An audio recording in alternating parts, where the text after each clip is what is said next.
Pagkatapos ng sunod-sunod na pag-iwas sa tiyak na kamatayan, aswang, manananggal, engkanto at manlalason, nagdesisyon sina Francis Leo at Casper na magpahinga muna. Pare, napapagod na ako. Puro laban na lang ang ginagawa natin eh. Gusto ko namang ipahinga tong kagwapuhan ko. Gusto mo lang talaga magbakasyon, sir, para mambabae ka eh. Eh, syempre kasama na yun. Nagpasya sila na magpunta ng Mindoro. Kilala sa dagat, mga bakawan, tahimik, at maraming seafoods. Pero hindi nila alam, may isang tao roon na matagal nang naglilihim ng galit sa kanila. Sa gilid ng bakawan, may isang kubo. Doon nakatira ang isang matinik na mambabarang, kilala bilang Mang Sirad. Ngunit bago siya maging mambabarang, siya ay dati ring milyonaryo mula Maynila.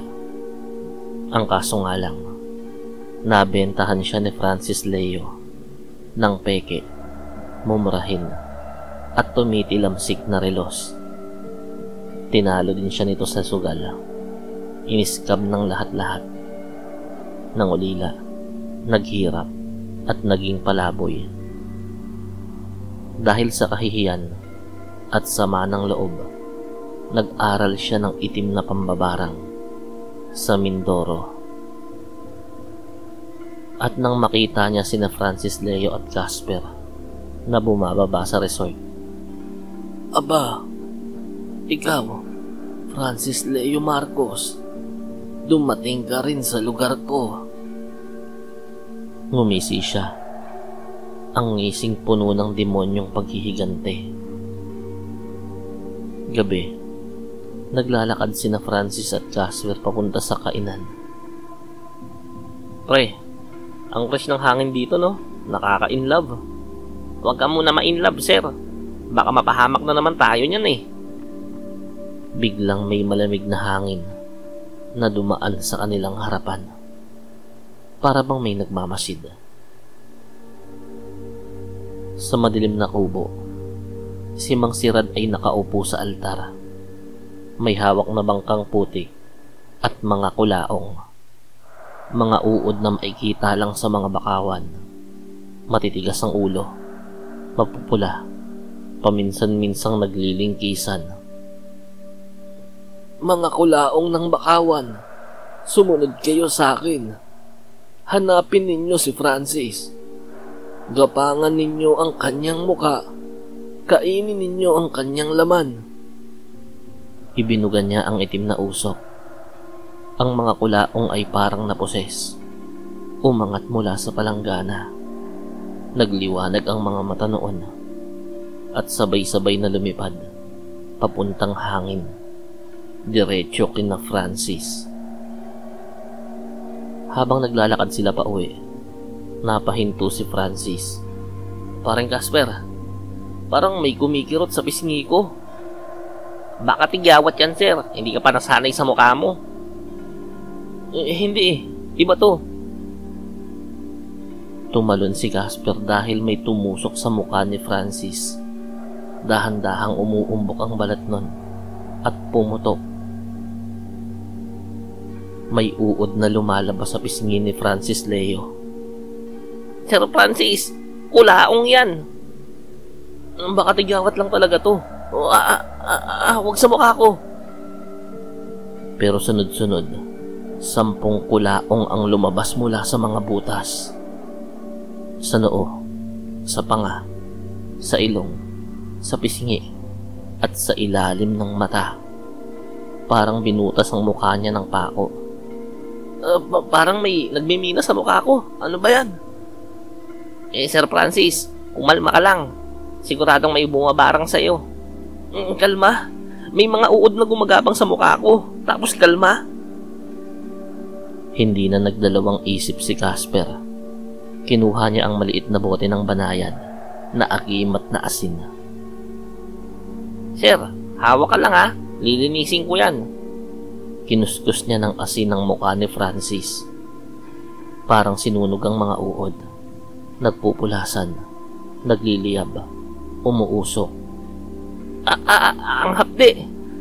Para kung minamasahe gamit ng pabangong may sili.